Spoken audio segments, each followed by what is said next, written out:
বলছি বিশ্বকবি রবীন্দ্রনাথ ঠাকুর রচিত প্রশ্ন কবিতাটি।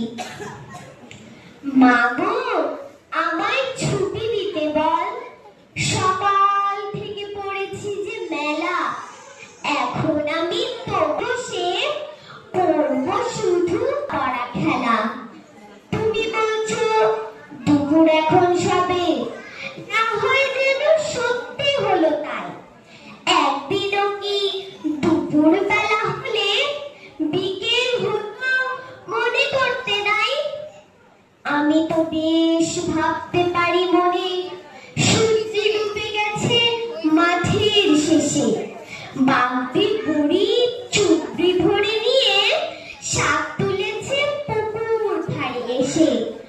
আঁধার হলো মাদার গাছের তলা, কালি হয়ে এলো দিঘির জল।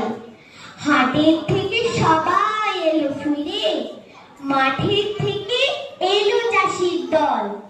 মনে কর না উঠলো সাঁঝের তারা, মনে কর না